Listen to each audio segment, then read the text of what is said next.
All right, so we have some breaking news into our newsroom here on Live Impact News. We want to send it now to House Speaker Mike Johnson after the House voted to reopen the government, sending the bill to President Trump's desk to end this brief shutdown. Let's take a listen in. Have engaged in good faith with Democrats in the Senate, and they've said they would negotiate on the final bill, the Homeland bill. And you might say, well, now that 96% of the government is funded, it's just 4% what's out there. But it's a very important 4%. Because remember what the Homeland Security bill covers. It's not just Immigration Customs Enforcement. It's not just Customs and Border Patrol. It is TSA. It's the agents who keep us safe in the airports and keep air travel moving. It's the Coast Guard. It's Secret Service. It's FEMA. We're in the middle of winter storms that people are still digging out from. So this is no time to play games with that funding. We hope that they will operate in good faith over the next 10 days as we negotiate this. The president, again, has reached out. We are restoring calm in Minnesota, but again, we make the plea and the demand that the governors and the mayors in these blue states and blue cities participate with federal law enforcement so that we have a safer environment in which to implement and to enforce federal immigration law. It's very, very important, and it's something the American people demand and deserve. So we'll go forward now. We hope that everyone is in good faith. We think the next 2 weeks will be critical, but I hope that they will not keep that funding in suspense because it's too important to the American people. Mr. Speaker, good afternoon. Do you really think that they can work out something in such? Do you really think that they can work out something in such a short time period? That's not much time.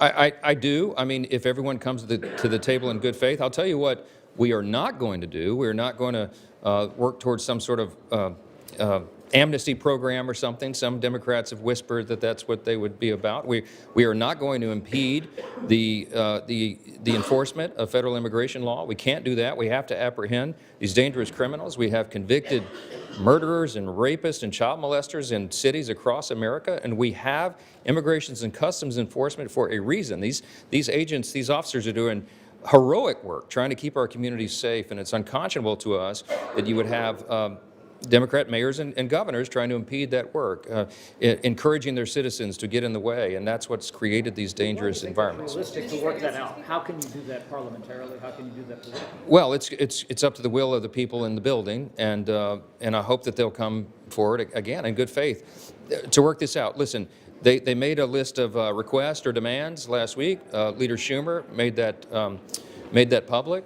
And I will tell you that Tom Homan is in charge in Minnesota now, and he's already bringing about many of those changes. They are wanting to make sure that immigration enforcement is done safely and smartly and efficiently, and that's what you're going to get. It's going to be balanced. It's going to be a balanced approach. Of the demands that were made, the requests that were made, many of those are already being implemented. You notice that that they're going to have the body cameras. We put $20 million additional dollars in this legislation that they're holding up right now to pay for more body cameras. Secretary Noem came out yesterday, as you saw, and announced that this will be the new policy. These are good things. The roving patrols will be modified. There are a lot of things that I think were thoughtful suggestions that would have already been implemented by Mr. Homan and others who are in charge of all this. And so I think we can get to an agreement. I certainly hope that's true. And if they have any intention of trying to keep these other agencies of government closed, it will be a fool's errand. And remember, we did front load the funding for Immigration Customs Enforcement and CBP in the big, beautiful bill. So they have enough funding to go for the next few years. So what they will be tying up if the Democrats choose to close the government is these very essential services for everything else: FEMA, Coast Guard, TSA, and other aspects of national security. So it's a very dangerous game that they're playing. Yes, ma'am. Mr. Speaker. Republican members in the House support those changes, and do they need assurances like the SAVE Act attached to it? Well, look, we are going to be fighting for the SAVE Act, and I'll tell you why this is so important. We've passed it twice in the House, and we will pass it again. The SAVE Act just simply says you have to have verification of citizenship to register to vote. That's about a 90-10 issue on many of the polls in this country, and we're going to enhance it by what the president calls the Save America Act. And so it would be proof of citizenship to register to vote and voter ID, which is also about an 80 or 90% issue on the polling nationwide, depending on who you talk to. These are very important things to ensure that our elections are free and fair and safe. And that's a critical component of maintaining a constitutional republic. So this is a big priority for not just House Republicans, but for the American people. And we will continue to attach this to legislation and send it over. And it will be part of the discussion over the next couple of weeks, and we'll see how that shakes out. But I suspect that some of the changes, the procedural modifications with ICE, Immigration Customs Enforcement, will be codified. I mean, they've said that they're willing to do some of this, and so we'll see how it comes out. The Senate get rid of the filibuster to pass the SAVE Act? I don't think we'll have to get rid of the filibuster to get these things done, and that's certainly our hope. Yes, ma'am. To be clear, you're going to attach the SAVE Act to future DHS funding? I'm not going to tell you in advance how those negotiations will go. There's a lot of discussions to be held, but I will tell you what I'm saying to you is that House Republicans have already passed the SAVE Act twice. We did it in the last Congress, did it in this Congress. We will continue to try to advance that because we believe that is critically important to the American people and to our election system. Just a quick follow-up on elections. The president says that he wants Republicans to nationalize elections. Do you agree with him? And do you have confidence in how elections are conducted right now, heading into the midterm? We have thoughtful debate about our election system every election cycle and sometimes in between. We know it's in our system. The states have been in charge of administering their elections. What you're hearing from the president is his frustration about the lack of some of the blue states, frankly, of enforcing these things and making sure that they are free and fair elections. We need constant improvement on that front. I don't know what the ultimate solution is going to be. I'm not going to get ahead of the negotiations here, but I think that is something that's going to be a continuing theme here. It's something that we'll continue to push, and we hope the governors will insist upon that same thing as well. In some of the states, like in California, for example, I mean, they hold the elections open for weeks after Election Day. That's just one thing that bothers so many people. We had 3 House Republican candidates who were ahead on Election Day in the last election cycle, and every time a new tranche of ballots came in, they just magically whittled away until their leads were lost. In no series of ballots that were counted after Election Day were our candidates ahead on any of those counts. It looks on its face to be fraudulent. Can I prove that? No, because it happened so far upstream, but we need more confidence in the American people in the election system, and it's essential, and everybody, no matter what party you're in, should agree with that.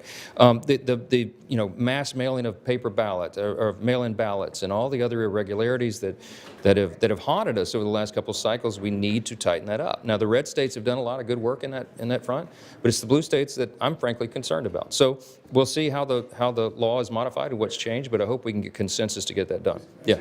Pope Leo has cited Matthew 25:35 to critique Donald Trump's mass deportation agenda. How would you respond to Pope Leo in Scripture? So you want me to give you a theological dissertation? All right, I'll tell you what, I'll post it on my website later today, but let me give you a quick summary. Borders and walls are biblical. From the Old Testament to the New, God has allowed us to set up our civil societies and have separate nations. Immigration is not something that's frowned upon in Scripture. In fact, it's welcome. We're to welcome the sojourner and love our neighbor as ourselves. But what's also important in the Bible is that assimilation is expected and anticipated and proper. When someone comes into your country, comes into your nation, they do not have the right to change its laws or to change its society. They're expected to assimilate.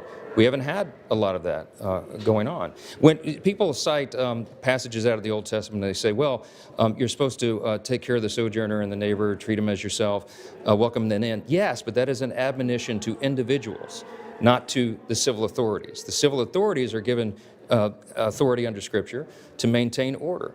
Romans 12, you want to do this? Romans 13 says that the civil authorities are God's agents of wrath to bring punishment upon the wrongdoer. And it says if you do right, you have no fear of the civil authorities, but those civil authorities are necessary. It's a calling.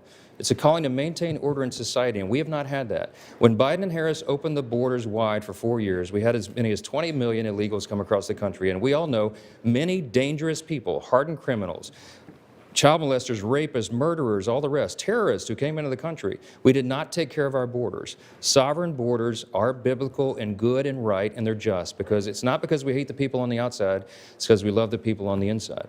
We should love our neighbor as ourselves, as individuals, but as the civil authority and the government has to maintain the law. And that is biblical, and it's right, and it's just, and I'm happy to have this lengthy debate with anybody any time they want to, and I'll post on my X page the longer dissertation on that for you today, okay? Thank you all so much.